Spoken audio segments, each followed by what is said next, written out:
मछुआरा जो एक दिन अपनी पत्नी के साथ नाव में बैठकर मछली पकड़ने गया, लेकिन उसके जाल में बहुत से केकड़े फंस गए।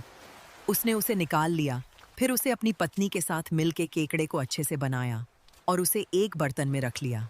फिर उसे पानी से धो लिया और प्याज और टमाटर काट लिया। फिर सिलपट्टे में मसाले पीस लिए और एक मिट्टी के बर्तन में रख लिया। फिर चूल्हे में एक कढ़ाई चढ़ाया और उसमें तेल डाले।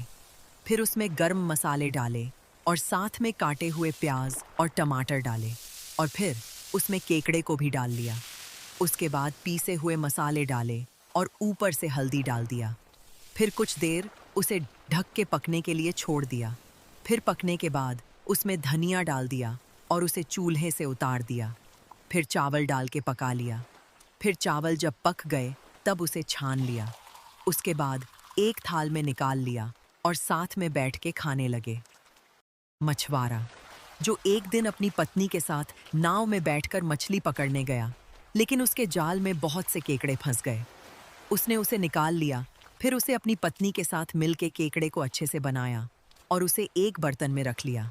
फिर उसे पानी से धो लिया और प्याज और टमाटर काट लिया। फिर सिलपट्टे में मसाले पीस लिए और एक मिट्टी के बर्तन में रख लिया।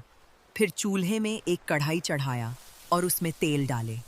फिर उसमें गर्म मसाले डाले और साथ में काटे हुए प्याज और टमाटर डाले और फिर उसमें केकड़े को भी डाल लिया। उसके बाद पीसे हुए मसाले डाले और ऊपर से हल्दी डाल दिया। फिर कुछ देर उसे ढक के पकने के लिए छोड़ दिया। फिर पकने के बाद उसमें धनिया डाल दिया और उसे चूल्हे से उतार दिया। फिर चावल डाल के पका लिया। फिर चावल जब पक गए तब उसे छान लिया। उसके बाद एक थाल में निकाल लिया और साथ में बैठ के खाने लगे।